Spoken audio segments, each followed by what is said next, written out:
그만둔다 그러면 일단 서버부터 확보해요. 근데 요즘에는 뭐 가상 공간에 다 있으니까. 자, 됐습니다. 넘어가면 120페이지 보세요. 과세표준과 세액 계산의 절차. 법인세법 뭐 별지 3호 서식 돼 있죠. 법인세 과표 및 세액 조정 계산서. 요게 그 서식이다. 됐죠? 자, 요거 서식 본 김에 하나 확인하고 갈게요. 자, 표의 오른쪽 제일 밑에 154번, 153번 이거 찾아보세요. 찾았어요? 분납은 우리가 신청을 해서 승인을 받는 그게 아니라 여기 표에다가 숫자를 넣으면 자동으로 분납 신청이 된 거지. 그죠?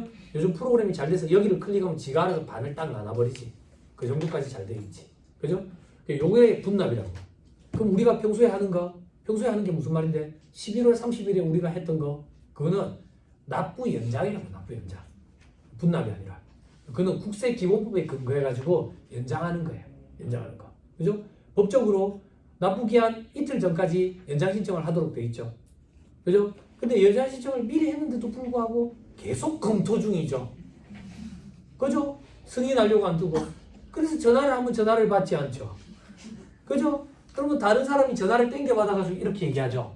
체납된 금액이 없으면 웬만하면 승인 완료 될 거니까 그렇게 하시면 됩니다. 근데 우리는 왜 승인 완료를 기다리는데? 납부서 출력하려고. 납부서. 아니면 우리가 납부서를 만들어야 되니까. 귀찮잖아. 그치? 그리고 우리가 납부서 만든 금액이랑 차이가 난다고, 돈이. 그럼 사업주들이 왜 이렇지? 이런다고. 얼마가 차이 나는데? 1,000원이 차이가 나지, 1,000원이. 그죠? 그런 경우 없었어요? 그죠? 이 사람이 그 고지서를 전자고지를 신청을 하면 1,000원 까주잖아. 1,000원. 왜 그걸 우리는 모르고 이제 납부서 출력이 안 되니까 우리가 납부서 만들었는데 1,000원 차이가 나지. 그런 경우도 있지. 그지? 그러면 괜히 우리가 실력 없는 것 같고. 그지? 좀 찝찝하고. 그죠? 그리고 요것도 녹화 시작하기 전에 얘기했어야 되는데 그 납부 연장 이런 거 신청해 보셨죠? 국가세 때는 제일 길게 몇 개월까지 해보셨어요? 12개월. 너무 많이 컸구만. 너무 많이 컸구만. 아, 그래요. 어느 정도 금액이었는데요? 아, 그래요. 억단위 넘어가면 그래. 연단위로도 좀 해주죠. 그거 말고 금액이 크진 않는데 어려워가지고 보통 6개월 정도씩 해달라 하죠. 그죠? 근데 반려돼 갔어요? 전화 와가지고. 그죠? 없어요? 없어요. 유사한 금액의 두 업체예요.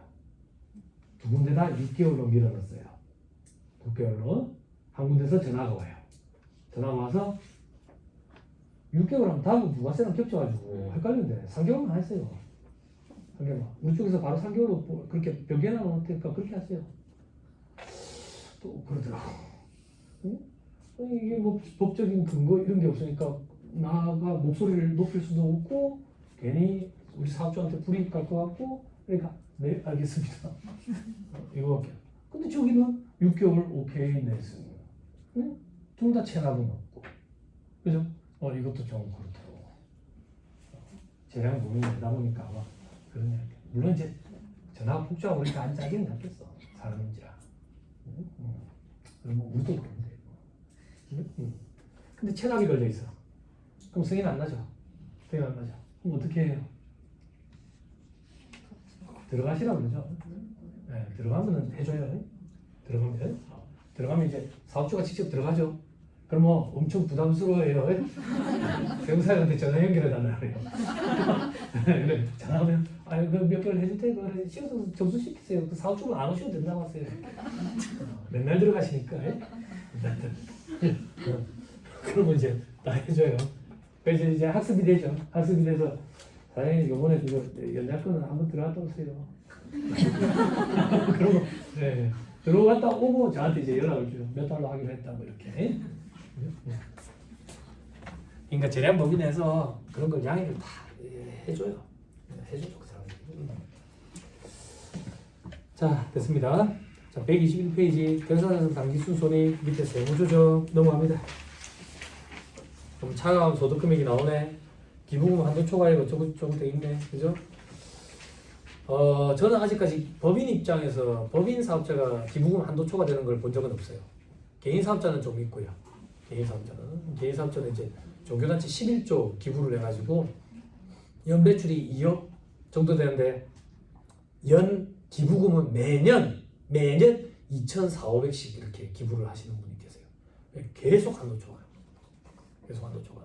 부끄럽긴 한데 그렇게 한도 초과되면 기부금 이제 2월 공제 몇 년 동안 해주죠? 10년. 그 정도는 여러분들이 이제 전화 통화할 때 안내할 수 있죠. 2013년 1월 1일 이후 기부금부터 10년 동안 2월 공제해주죠.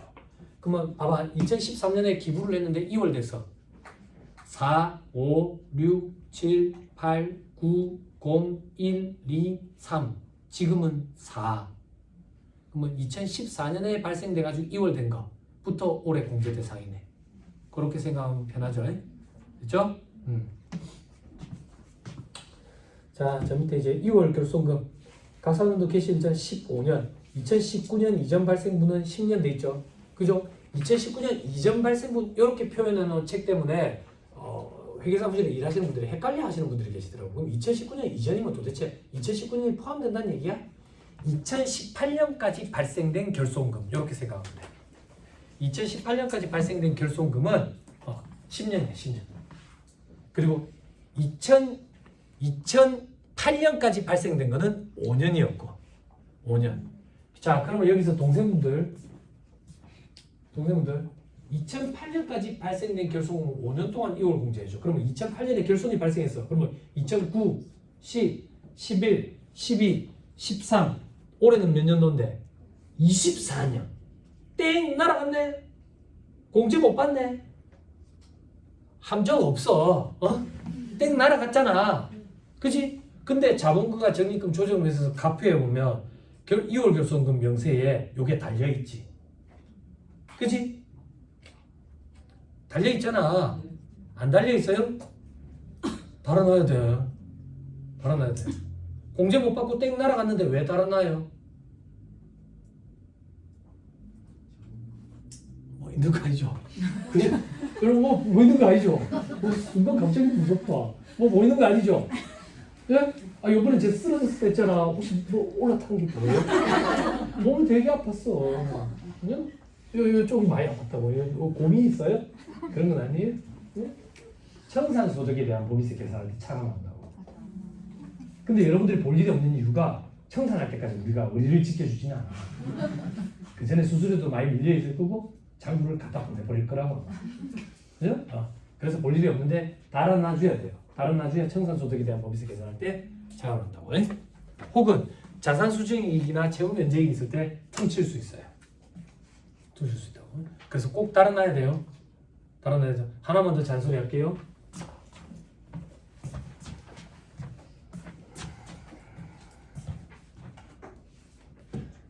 실제에 있었던 사례입니다.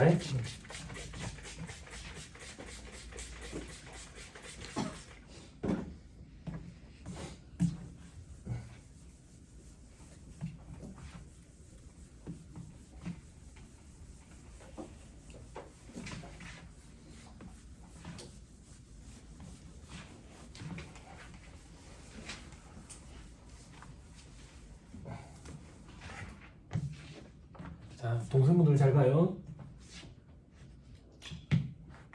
24년이다 지금. 23년. 자, 2022년에 마이너스가 발생했어. 우리 집 많은데 세법하고 있다고. 세법상 결손금은 각 3년도 소득금액이 마이너스인 걸 세법상 결손금이랬지. 마이너스 3천 났다고 그랬지. 실제 있었던 일이야. 진짜 딱 3천만 원. 결손이 발생했다고. 자, 2023년에 플러스야. 플러스. 근데 이때 공제를 안 받고 건너뛰었어. 2024년에 공제 받으려고. 이게 돼요, 안 돼요? 안 돼요. 안 돼요. 이때는 자금 회전 뭐 어려운 게 없어가지고 공제 안 받고 넘어가려고. 그래서 2024년에 공제 받을 수 있어요, 없어요? 있어요. 안 돼요. 있어요. 없어요. 아니, 있어요, 없어요. 둘 중에 하나밖에 없잖아. 언니, 원자차 언니. 돼요, 안 돼요? 남들이 예스할 때 노할 줄 알아야지. 물론 나만 틀렸겠지만 혹시 알아? 다 틀리고 나만 맞추면 짜릿하다고. 제가 고시생들한테 하는 얘기, 친하게 지내지 마라. 다 같이 학교 가면 별로 안 좋다. 다 떨어지고 내만 학교가 짜릿하다. 응? 돼요 안 돼요? 2023년 건너뛰고 2024년에 공제 받을 수 있어요 없어요? 안 돼요. 강제 공제예요. 강제 공제라고. 예? 뭐라고? 아 뭐야 이거 왜 이렇게 자꾸 비도 하는데 공지로 하는 거야. 강제 공제라고 함정 없어. 강제 공제라고. 그럼 요 중에 일부만 공제받을 수 있나요? 그런 거 없어. 한도만큼 공제받아야 된다고. 공제받아야 된다고. 그런데 예전에 월급쟁이가 있었던 사무실에 신규 외부 조정 업체를 수임을 했는데 나는 이때 수임을 했는데 이렇게 돼 있더라고. 그래서 회계팀장한테 전화를 했어. 팀장한테 전화했더니 그 세무사님 알고 있습니다. 우리 급한 거 없어가지고 공제 안 받고 다음에 받으려고 남겨놨어요. 부장님 회계팀에 몇 년이나 계셨어요? 회계팀에만 18년인가 있었대요. 부끄럽지. 그치? 정리해고 1순위 아니야. 그죠? 강제공제입니다. 강제공제. 그리고 어떻게 했는데 그때부터 나는 필담을 나누는 거야. 네이버 메일로 주고받는 거야. 카톡 없을 때. 필담을 나눠야 돼. 딴소리 한다고. 왜 딴소리 하기 왜 필담을 나누기 시작했는데 전화가 와서 저한테 뭐라고 얘기했냐면 그냥 넘어가 주시면 안 될까요? 응? 왜? 큰 기업체들은 자기들 인사고과에 영향을 미쳐. 이거 다시 결제 올릴 자신이 없는 거야. 근데 봐봐. 이걸 바로 잡는다고 생각해 볼게. 바로 잡으면 요때 가서 3천만 원 차감하겠지. 그러면 과세 표준이 3천만 원만큼 줄어들지. 줄어들면 법인세 구간이 20% 구간에 있다고 봐봐. 환급이 얼마야? 3천만 원 20% 할 수 있잖아. 그냥 나랑 말하기 싫은 거지. 600만 원, 6천만 원 있어. 혹시 내가 안 받는 거 오지 마. 600만 원 돌려받을 수 있는데 이걸 그냥 달라더라니까. 그러니까 필담을 나눠야 돼. 필담을. 그리고 저는 분명히 얘기 드렸습니다. 그랬더니 제가 담당 고문이랑 통화하고 연락드릴게요. 그러더니 그 업체 담당 매출액이 한 4,500억 대. 저기 사상이 있는데 담당 고문이랑 통화하고 저한테 전화 줘서 뭐라 하는지 알아요? 세무사님 그 지하 주시면 됩니다. 찍어주시면 됩니다. 예? 그게 무슨 말이에요? 없는 걸로 하기로 했습니다. 없는 걸로. 맞지? 이게 도덕적 해이라고. 정리해고 1순위. 잘라버려야 된다고. 잘라버려야 된다고. 그리고 나서 다음 연도에 나랑 계약 해지.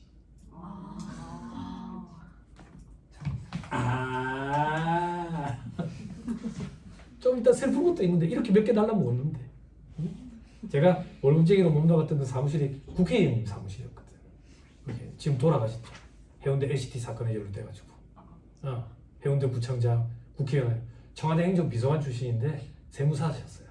그래서 제가 부모님 연이 있어가지고 거기 사무실에 제가 월급쟁이로 일을 하면서 그분은 이제 정치하셔야 되니까 그래서 청와대 행정비서관 출신이니까 과거에 정관예우로 14층까지 줄을 섰었대 계단으로. 근데 그 정관예우 업체들은 내가 싹 다 난리 먹은 거야. 너무 죄송스럽더라고. 올바르게 해주는 걸 싫어하더라고. 안타깝죠. LCD 상황을 하는 데 있어. LCD 상황을 주고 강제공제예요. 강제공제. 그럼 여기 언니분들도 계시니까 하나만 더 얘기하면 요렇게 돌아가는 걸 말해요. 요렇게 돌아가는 걸 말해요. 소급공제. 소급공제는 선택사항이에요. 선택사항. 선택이라는 얘기가 무슨 말인데 가서 공제를 받아도 되고 안 받아도 되고 공제 받을 때 3천만 원 받아도 되고 1,000만 원 받아도 되고 선택사항이에요. 소급공제 해보신 분? 보시죠? 그죠? 해업을 앞두면 소급공제 좀 해요. 해업을 앞두면. 네, 그런 경우 아니면 잘 없다 보니까 여러분들이 보실 일이 거의 없었을 거예요. 중소기업에 한해서 해주는 거예요. 중소기업만. 그리고 언니분들 중소기업 전으로 돌아가는 규정은 코로나 때 한시적으로 해줬던 거예요. 이제는 원칙으로 다시 돌아가기 때문에 전만 돌아갈 수 있어요. 전전전도까지 갈 수 있었다고 코로나 때. 근데 이제 그런 건 안 돼. 한시적으로 해줬던 거야. 한시적으로.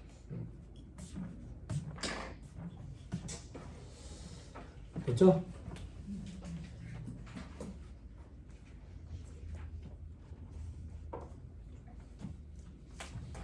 어쩔 수 없습니다, 여러분. 우리가 돈 받고 해주는 역할이 이런 거거든요.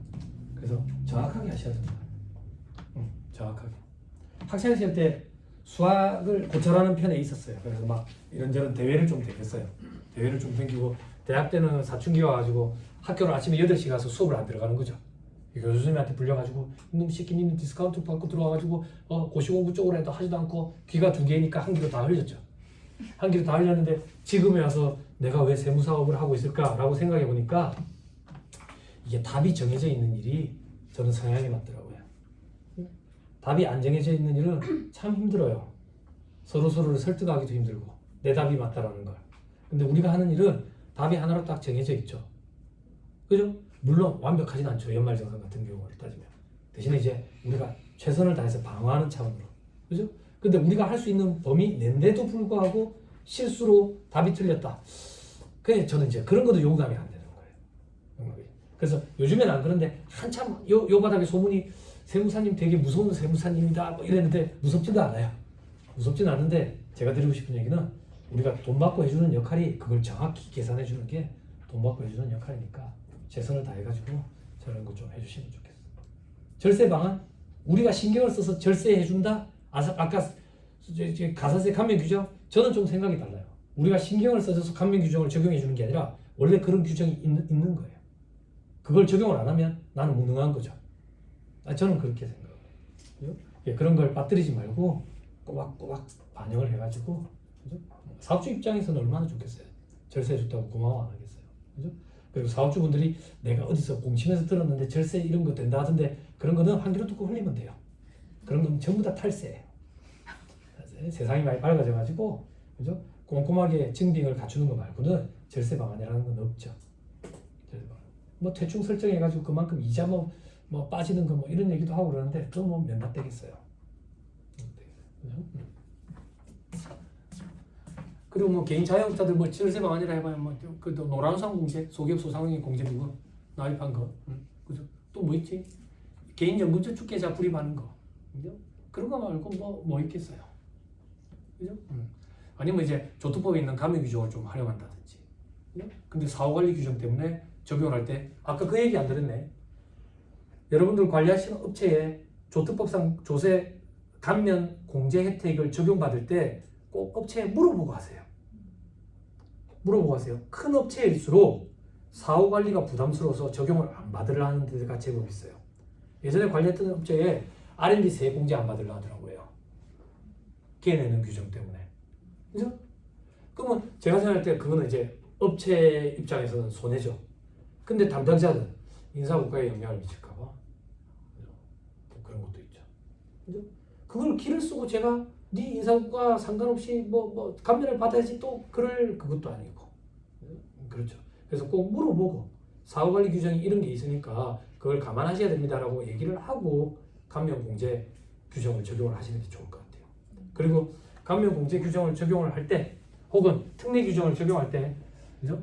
좀 서툴지만 국세법령정보 시스템에 들어가지고 그 규정을 종문을 출력을 해서 저기 세무조정 계산서 그 지원 뜰 때 첨부를 좀 같이 하시고 그래 나누면 우리가 관리해주고 있는 입장에서는 당연히 알고 있는 거지만 이 사람이 언제든 다른 사람한테 관리를 맡길 수도 있잖아. 그죠? 다음 사람이 또 봐야 되니까. 아까 얘기했잖아. 세상 좋다고 구미가 나는 척하더라니까. 깜짝 놀랐다니까. 예? 그러니까 그렇게 잘해놓으면 다음 사람도 안 좋겠어. 그죠? 됐습니다. 자, 결손금 그리고 자본금과 적립금 조정에 있어서 답표는요. 결손금을 관리하는 표가 아니고요. 세무상 자본을 관리하는 표입니다. 그 표에 세무상 자본을 관리할 때 결손금을 같이 관리하는 거예요. 자, 다음 페이지. 비과세소득, 법인세법상 비과세소득은 공익신탁에서 생긴 소득인데 이런 건 뭐 신경 안 써도 돼요.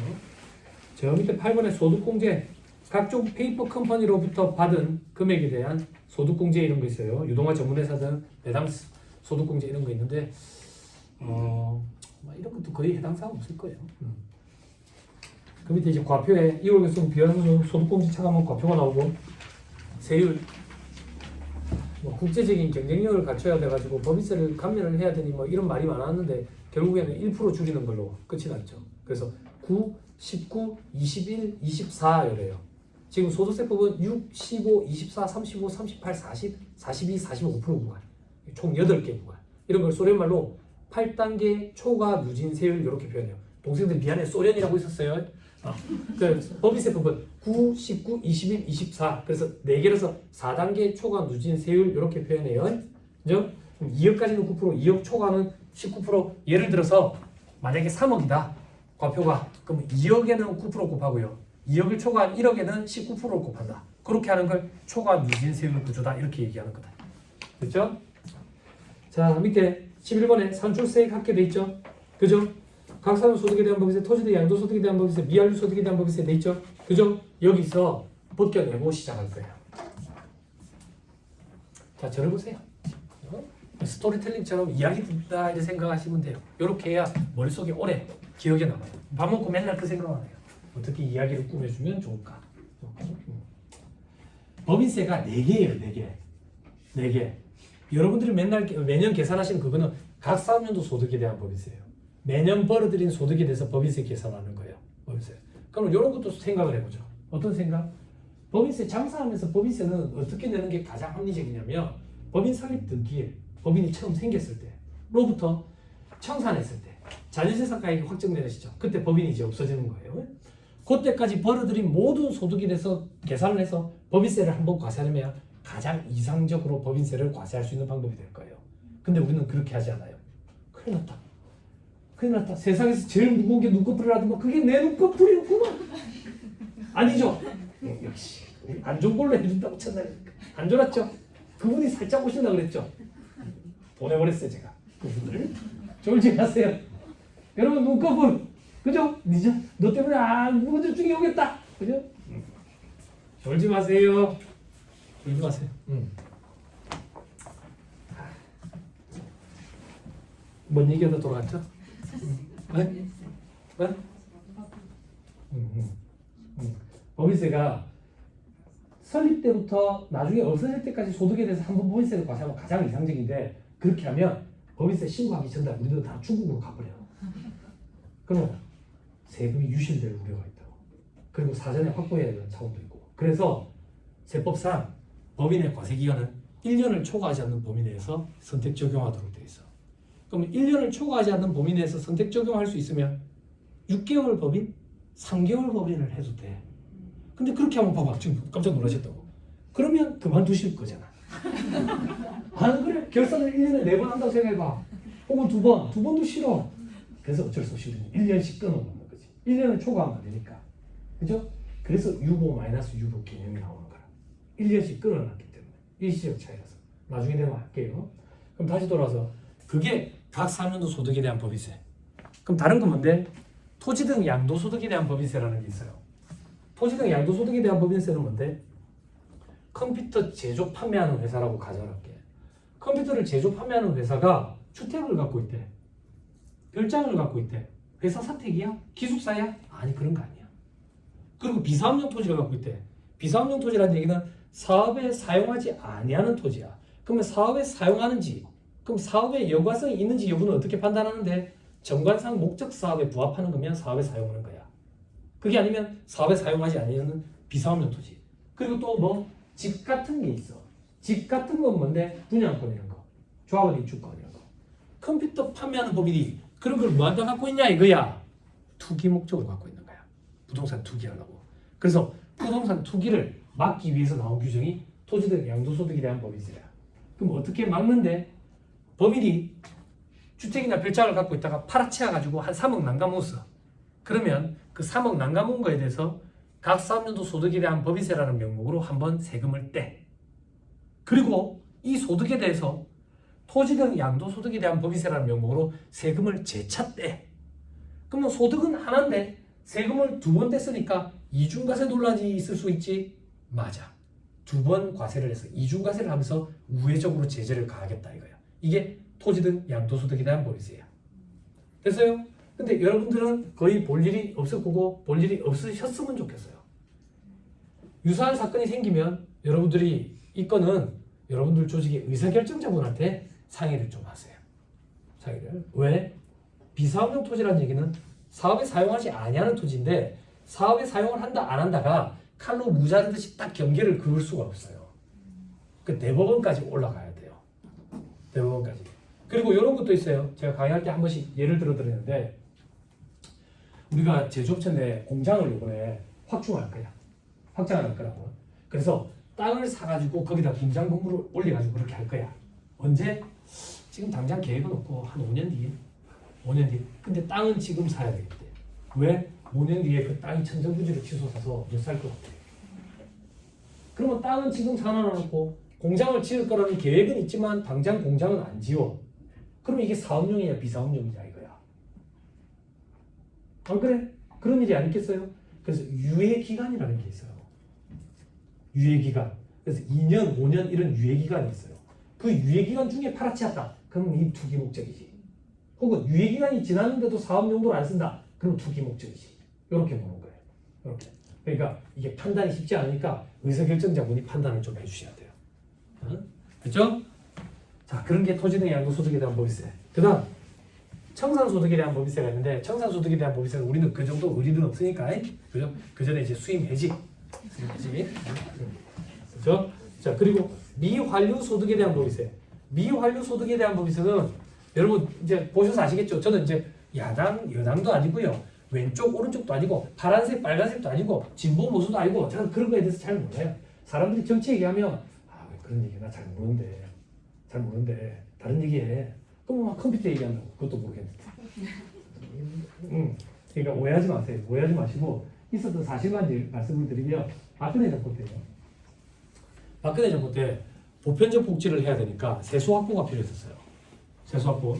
그래서 세수를 확보하려고 보니까 세금을 더 징수를 해야 되는데 법인세 올리려니까 반발이 장난 아니고 소득세도 반발이 장난 아니고 그나마 반발이 적은 게 간접세의 특징이거든. 부가가치세가 간접세라고. 그래서 부가가치세 세율을 높이려고 준비를 하다가 반발에 부딪혔어. 반발에. 지금 현 정권에서도 문재인 정권 그리고 현 정권에서도 부가세 세율을 높이려고 좀 움직이다가 예전 정권은 코로나 터져버렸죠. 지금 현 정권은 지금 이렇죠.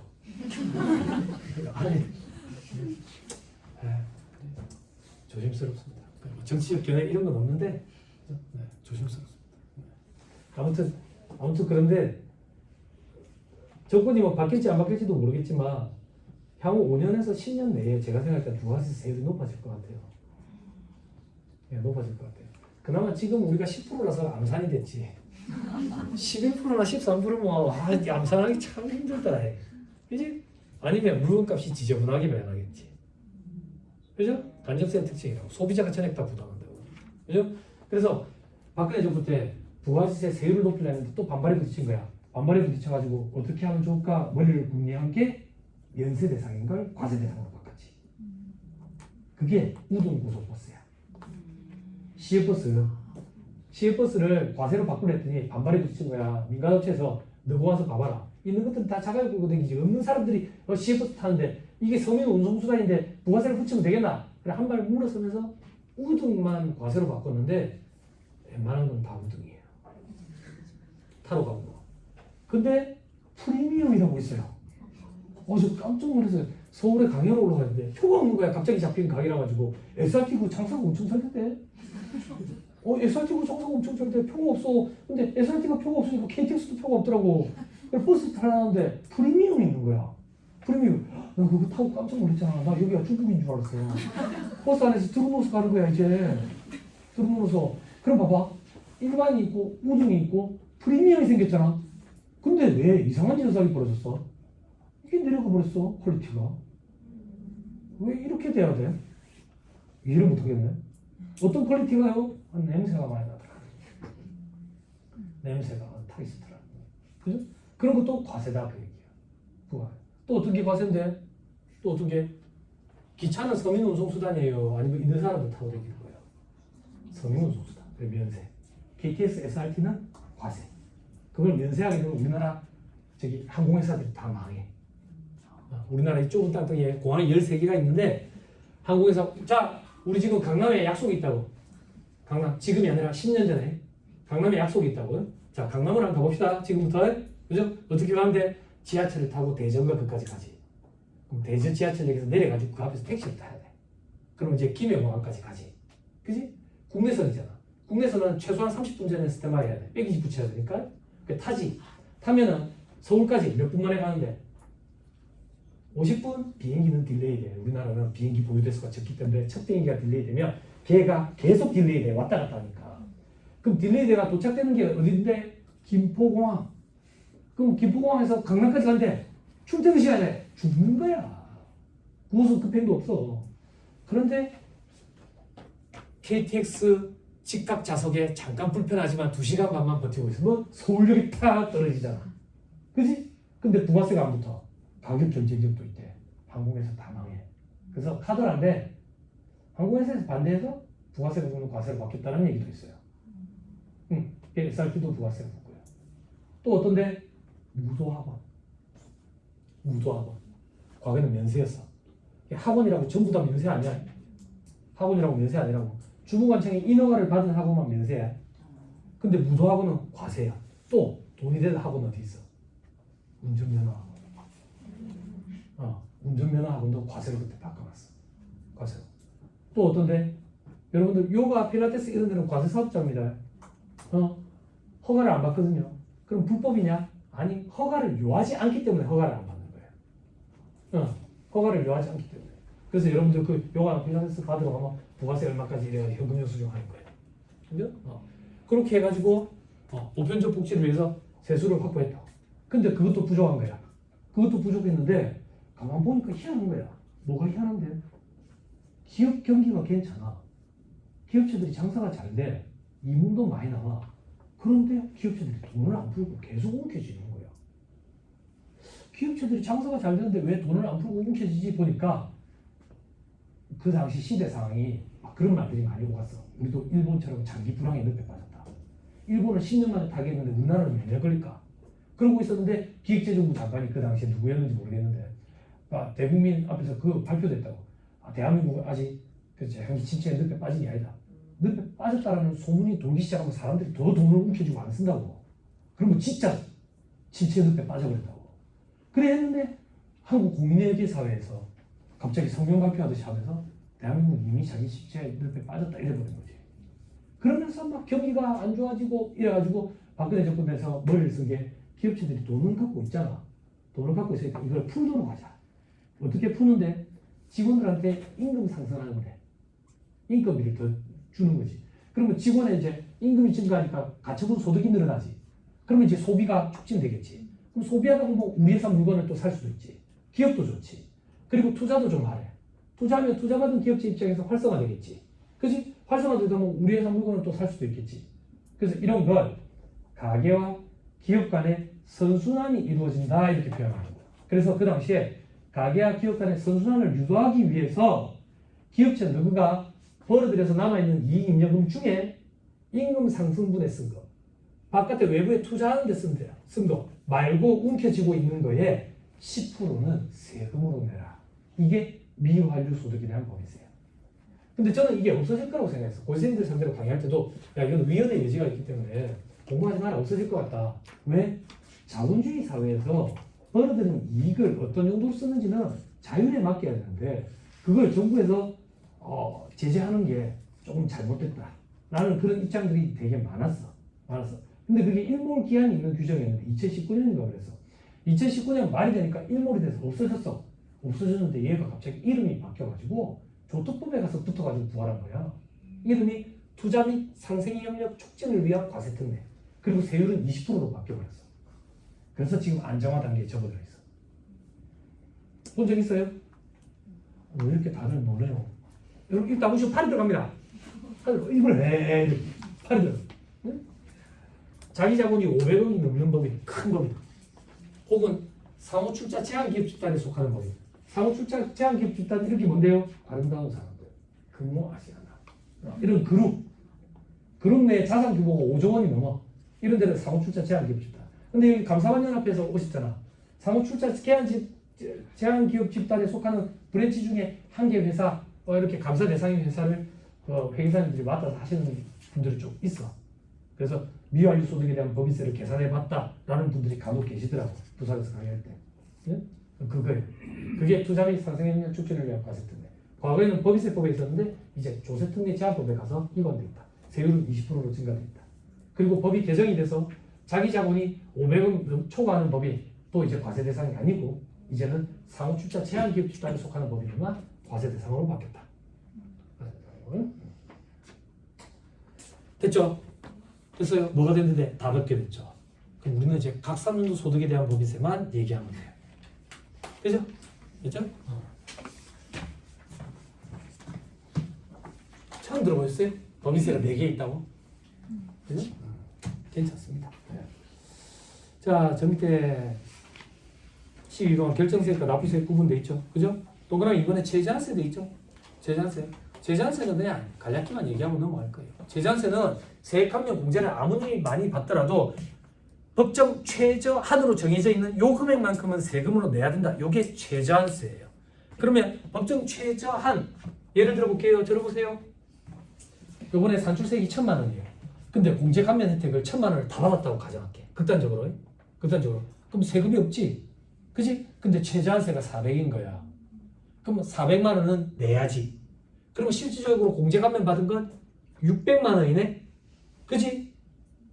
그럼 뭐 400만 원 공제 감면 못 받은 건 다음 연도로 2월 되겠네.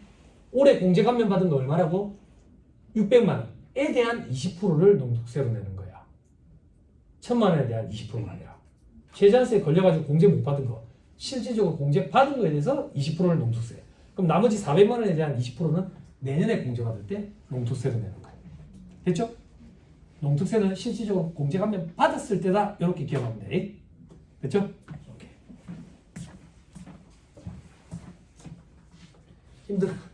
힘들어요? 여러분 힘들어요? 표정이 다들 안 좋아지셨어요. 그죠? 시계 한 번씩 보시죠, 우리. 동기부여되지요? 그죠? 2시간 채 안 남았어요. 1시간 50분 남았죠? 그죠? 뭔 1시간 50분이야? 10년 넘게 강의하면서 단 한 번도 일찍 맞춰본 적 없어요. 딱 맞춰 끝나요. 딱 맞춰. 예전에는 뭣도 모르고 많이 해준 거 좋아한다 생각하고 1시간씩 더 하고 그랬거든요. 욕을 너무 많이 먹어가지고 감사합니다. 오래 살 것 같습니다. 그죠? 딱 맞춰 끝나요. 대신에 일찍 마치는 일은 없어요. 내일도 그래요. 약속을 미리 잡지 마세요. 그죠? 그리고 오늘 강의 들어보셔서 아시겠지만 그죠? 내일 오실 때 오늘 술 드시면 안 돼요. 그죠? 오늘 어제 술 드시고 오신 분들 계시죠? 그죠? 저도 직장 생활할 때 그랬어요. 내일 강의 교육이다 그러면 오늘 밤새서 술 먹고 교육 갔다가 교육 가서 계속 자고 그리고 사무실에 출근하면 팀장님이 병영 교육 어떻대? 그러면 쓰레기던데요? 책장에 그랬던 기억이 나. 그런데 제 강의 들어보셔서 아시겠지만 어제 술 드신 분은 지옥을 맛보실 거예요. 엄청 빡세요. 그죠? 농담도 많이 하죠. 여담으로. 그죠? 많이 웃으셨죠? 집에 가는 버스 안에서 엄청 피곤하실 거예요. 제 강의 특징이에요. 집에 가는 버스 안에서 의사결정을 하시게 될 거예요. 내일은 못 올 것 같은데. 저 자식 선물 미리 들었어야 되는데. 더럽게 빡세네. 제가 한강 인하면서 강의 진도가 제일 빨라요. 많은 걸 쏟아내니까 정신 없으실 건데, 그죠? 들어놓으시면 도움이 되실 거예요. 졸지 마시고요. 힘내세요. 조금만 있으면 집에 갑니다. 그죠? 중간에 제가 또 한번 아예 씌워드리겠어요. 그죠? 자, 그래 최저한세 보자. 저 밑에 별표시 세율 적용에 중소기업만 우리 보자. 7%로 되는 거. 됐죠? 넘어갑니다. 다음 페이지 괄호 2번 납부세, 원천징수세, 중간연합세, 수시부가세. 수시부가세가 아마 거의 보실 일이 없으실 거고요. 원천징수된 거 그리고 중간연합한 거. 원천징수 법인세법상 원천징수 규정은 조금 이따 정리해 드릴 거예요. 소득세법이랑 같이 정리해야 돼요.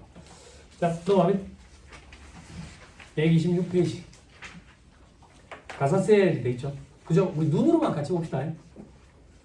자, 뭐 두 번째 칸에 보니까 무신고 가산세 있네. 아까 일반이랑 부정, 부당, 그지? 수익금의 기준으로 하는 게 있었네.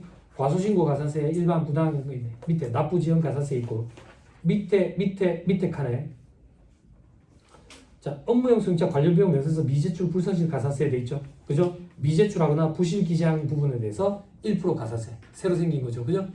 그죠? 자, 그리고 성실신고 확인서 미제출 가산세. 그죠? 옆에 보니까 산출세액의 5% 규정은 다들 알고 계시죠? 근데 밑에 수익금액의 만분의 2 곱하는 규정은 처음 보셨죠? 그죠? 수익금액 기준으로 가산세 규정이 하나 들어왔다. 즉 산출세액이 없더라도 가산세가 있을 수 있다. 성실신고 관련돼 가지고 조금 이따 같이 정리해 드릴게요. 그죠? 사업주들이 성실신고 이 얘기하면 매체를 통해서 접한 게 있어가지고 되게 무서워요. 겁을 되게 많이 낸다고요. 그죠? 그런데 성실신고 대상 여부는 수익금액 가지고 따지지. 그런데 세금은 소득금액 기준이기 때문에 성실신고 확인 대상 사업자라고 해서 무조건 세금이 많은 건 아니에요. 극단적인 가정을 해가지고 제 관리하는 업체 중에 동파이프 직수입 업체가 있어요. 러시아로부터. 여기는 이제 코로나 때 저기 자재값이 2.5배 올랐어요. 신규 사업자인데 첫 해부터 성실이에요. 근데 여기 마진율이 2% 정도밖에 안 돼요. 2% 정도. 그럼 세금 거의 없어요. 성실 신고라고 무조건 세금 많이 나온다 이렇게 생각하실 필요 없어요. 겁내실 필요 없고. 그죠? 그럼 여러분들이 저한테 궁금해하는 건 뭔데? 이건 부산이라 가지고 저도 부산 출신이라서 그런지 여러분들이 저를 엄청 배려해 주시더라고. 다른 지방에 하면 이상한 거 다 물어봐.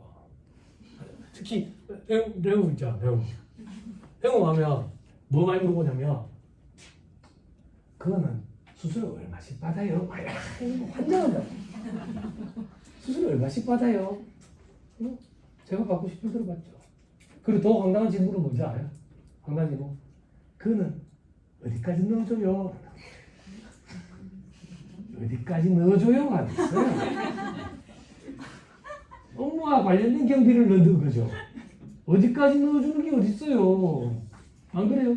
그러면 그렇게 또 대답하신다.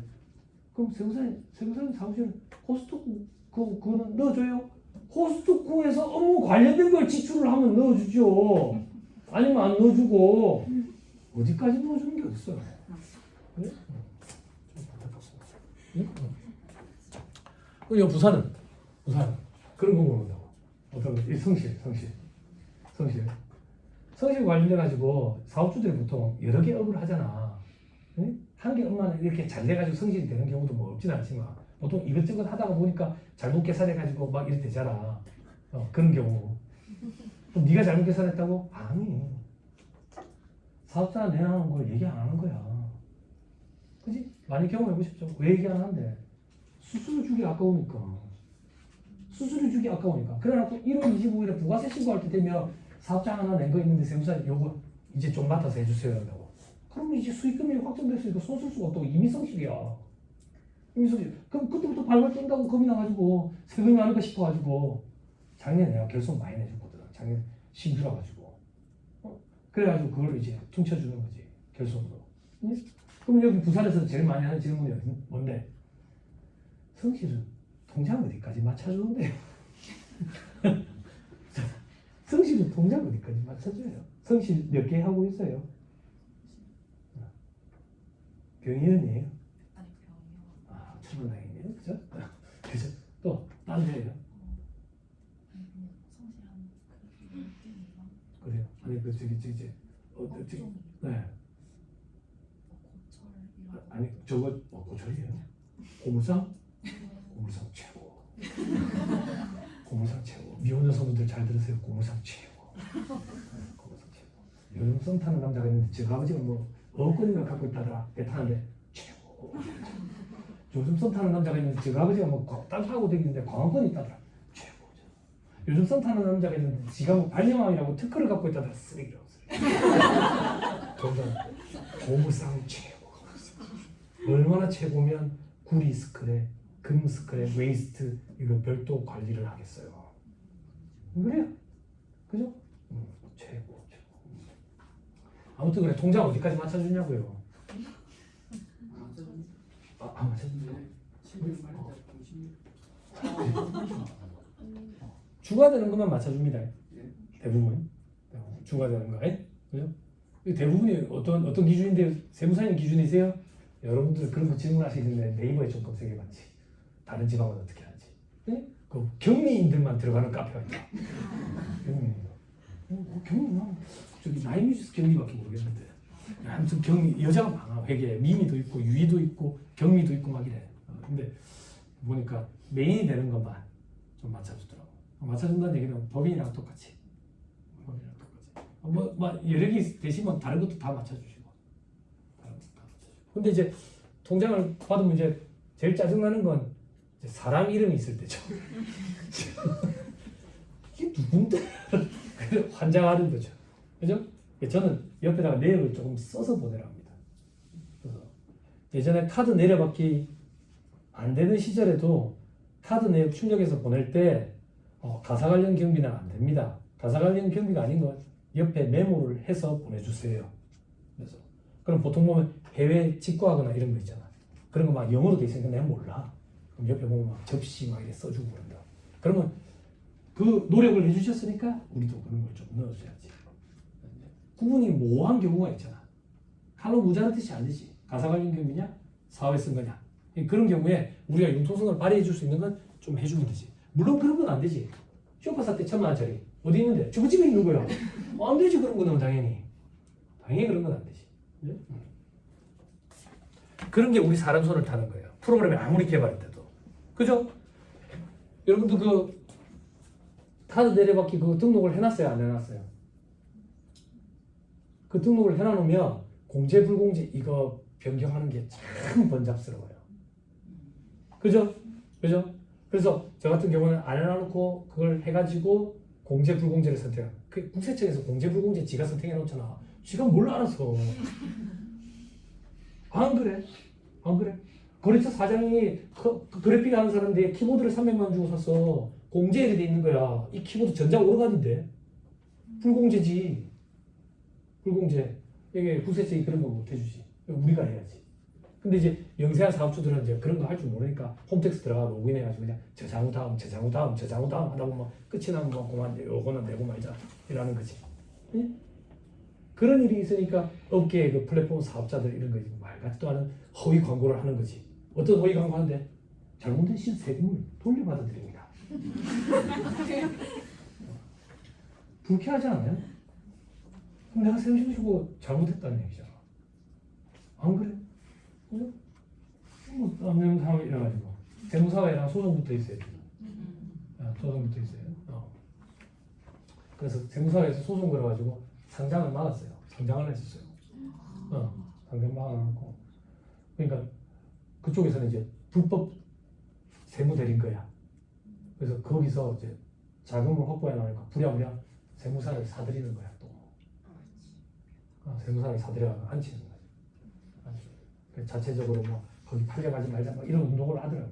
운동을 하는데 저는 시골에 살아서 잘 몰라요. 시골에 살아서 잘 모르는데 그냥 그런 광고 멘트가 오면 좀 불쾌하더라고요. 세금식으로 잘못했다는 얘기야. 뭘 돌려받아준다는 얘기야. 그러고 있는데 핸드폰에 보는데 뭐 귀화의 환급금은 어쩌고 저쩌고. 세금식으로 할 줄도 모르는 게 귀화 환급금 어쩌고 저쩌고. 나도 환급금이 있대. 감사한 일인데. 사업주들에게는 연락이 와요. 사업주들이 연락이 오면 좀 난감하죠. 그죠? 근데 어떤 사업주들이 연락이 오던가요? 그런 광고 보고. 영세한 데서 그런 연락이 오죠. 그죠? 장사가 잘 되는 데는 서로 믿고 맡기는 거기 때문에 그런 연락 없고 영세한 데서 연락이 와요. 그럼 어떻게 반응하세요? 저는 다 비교해보랍니다.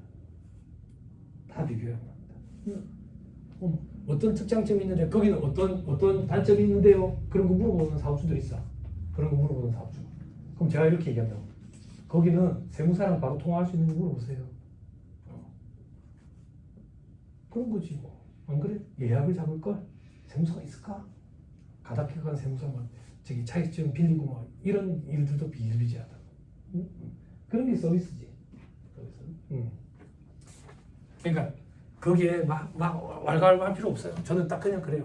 그 업체에 전화해가지고 세무사랑 다이렉트로 통화할 수 있는지 상담받을 수 있는지 별도 수수료 없이 그거 한번 물어보세요. 그러면 더 이상 아무 말 안 해요. 왜 이렇게 숙연해요? 아니 뭐 예전처럼 그래요. 예전에 막 그런 데들이 있었잖아요. 명의대여 하는데 이런 데 보면 그 저기 사업주들 이런 사람들은 부가세 신고 날짜만 기다리거든. 왜? 부가세 신고 앞두면 회계사무실 직원들이 돌아다니면서 자료 받으러 다닌다고. 그럼 사업주들은 그때만 기다리고 있는 거야. 뭐 물어보려고. 뭐 물어보려고. 평소에 이제 바쁘니까 못 물어보다가 근데 물어보려고 기다리는데 자료를 받으러 왔는데 처음 보는 사람이 자료를 받으러 왔는데 학생이 어린애야. 알바생 써가지고 싹 자료 걷어가는 거지. 응?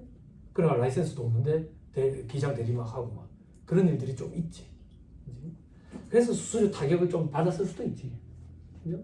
그런 요인도 있었겠나 싶어요. 그죠? 여러분들이 이 공부를 하셔가지고 사업주랑 통화를 할 때 어느 정도 답변, 어느 정도 응대를 해줄 수 있느냐, 그게 서비스 퀄리티예요. 그럼 여러분들이 교육을 많이 받으셔가지고 여러분들이 아시는 게 많고 상담 잘해줄 수 있으면 수수료 많이 받을 수 있는 거죠. 그죠? 그런 걸 목적으로 아마 여러분들 조직의 오너분들이 여러분들을 교육을 보내셨을 거예요. 그죠? 자, 또 봅시다. 그 얘기 하나만 하고 갑시다, 여러분. AI 얘기가 나와서 제가 지난번 강의 때도 말씀드렸는데 AI 때문에 한참 우리나라 들썩거릴 때, 전 세계적으로 들썩거릴 때 AI가 절대 사람을 대체할 수 없는 게 있대. 제가 강의 때마다 그 얘기 해줬는데 기억나는지 모르겠다. AI가 절대 사람을 대체할 수 없는 게 눈을 바라보고 경청하는 거래. 경청. 어쩌겠어, 우리는 서비스업이잖아. 서비스. 그죠? 경청을 해주면 좋아하죠. 사무장님들도 아시잖아요. 사무실에 사업주들이 찾아올 때 사업주는 딱 두 가지 부류야. 어떻게 두 가지 부류인데? 내한테 얘기를 듣고 싶어서 오는 사람이 있고 지가 얘기를 하고 싶어서 오는 사람이 있고, 이렇게 두 가지. 이게 엇박자가 나면 안 돼. 엇박자. 서로 막 얘기를 한다. 얘기를 하고 싶어서 오는 사업주들은 가만히 있으면 혼자 얘기를 하다가 해결이 됐다고 가. 근데 이게 사람 얘기 들어주는 게 보통 피곤한 게 아니거든요. 정말 피곤하거든. 그죠? 근데 어쩌겠어요. 그 경청이 우리가 AI를 이길 수 있는 거야. 응? 아, 왜? 한수 금지! 한수 금지. 한수 저절은 된다고. 저절. 경청 좀 해주면 되지. 귀가 왜 두 개겠어? 한 귀로 뼈를 흘릴 수도 있잖아. 그죠? 경청. 자, 증명서류 수취 불성실 가사세. 이게 아까 증빙불비 가사세 2% 그거 얘기하는 거예요. 그리고 주식 등 변동사항 명세서 불성실 가사세 좀 주의하라고 말씀드렸고요. 지급 명세서 제출 불성실 가사세. 동생분들 지급 명세서 제출 불성실 가사세는 지급 명세서 언제 쏘는 거? 1년에 한 번 쏘는 그거 얘기하는 거예요.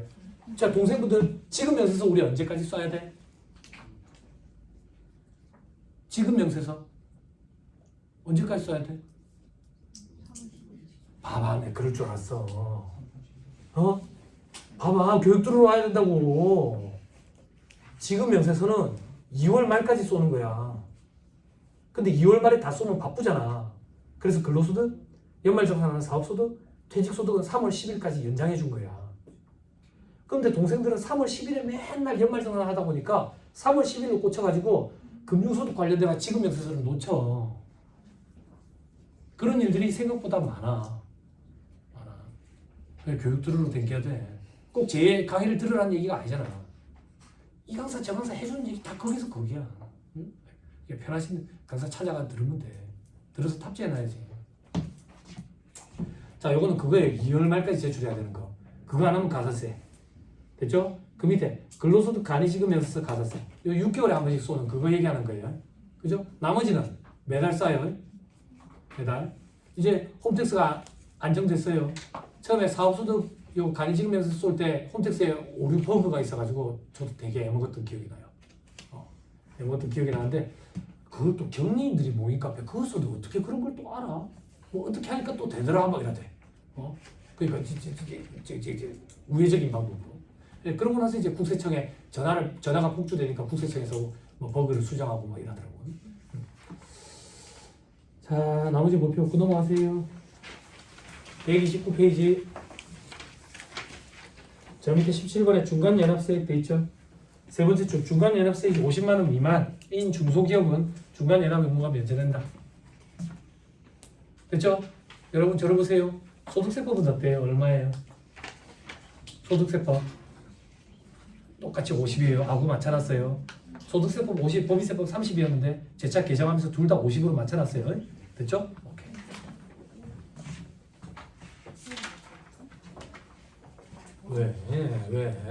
왜 무슨 일인데요? 왜? 이 반은 저만 얘기하는 반이에요. 자, 130페이지 18번 원천 납부세액 돼 있죠? 그죠? 자, 요거 가지고 제가 원천지수 규정 좀 얘기를 할 거예요. 그죠? 아니, 우리 법인세 하는데 무슨 원천지수 규정이야? 인정사항이 알려면 이 원천지수 규정을 좀 해야 돼요. 요건 잠깐 끊었다가 얘기를 좀 하시죠.